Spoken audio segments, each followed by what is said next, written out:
വോട്ടർമാരെ പട്ടികയിൽ നിന്ന് നീക്കൽ, EVM തകരാർ, തിരഞ്ഞെടുപ്പ് സമയത്ത് പ്രതിപക്ഷം ഭരിക്കുന്ന സംസ്ഥാനങ്ങളിലെ പ്രധാന ഉദ്യോഗസ്ഥരുടെ വിവാദപരമായ സ്ഥലം മാറ്റം, റിട്ടേണിംഗ് ഓഫീസർമാരുടെ മോശം പെരുമാറ്റം എന്നിങ്ങനെ പ്രതിപക്ഷം ഉന്നയിച്ച പരാതികൾ ഉൾപ്പെടെ തെരഞ്ഞെടുപ്പ് പ്രചാരണ വേളയിൽ ഉന്നയിച്ച സമാന സംശയങ്ങൾ എന്നിവയും റിപ്പോർട്ട് പരാമർശിക്കുന്നുണ്ട്.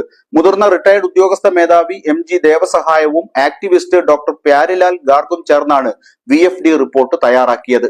ആക്ടിവിസ്റ്റുകളായ ടീസ്റ്റ സെത്തൽവാദ്, ഡോൾഫി ഡിസൂസ, ഫാദർ ഫ്രേസർ മസ്കരേനാസ്, ഖലീൽ ദേശ്മുഖ് എന്നിവർ ചേർന്നാണ് VFD സ്ഥാപിച്ചത്. തെരഞ്ഞെടുപ്പ് കമ്മീഷന്റെ വിശ്വാസ്യതയിൽ സംശയമില്ലെങ്കിലും ഈ ലോക്സഭാ തെരഞ്ഞെടുപ്പിലെ അതിന്റെ പെരുമാറ്റം പൗരന്മാരും വോട്ടർമാരും എന്ന നിലയിൽ തെരഞ്ഞെടുപ്പ് പ്രക്രിയയുടെ ന്യായമായ ഫലത്തെക്കുറിച്ച് തങ്ങളിൽ ഗൗരവമായ ഉത്കണ്ഠയ്ക്ക് കാരണമായിട്ടുണ്ട് എന്നും റിപ്പോർട്ട് ചൂണ്ടിക്കാട്ടി.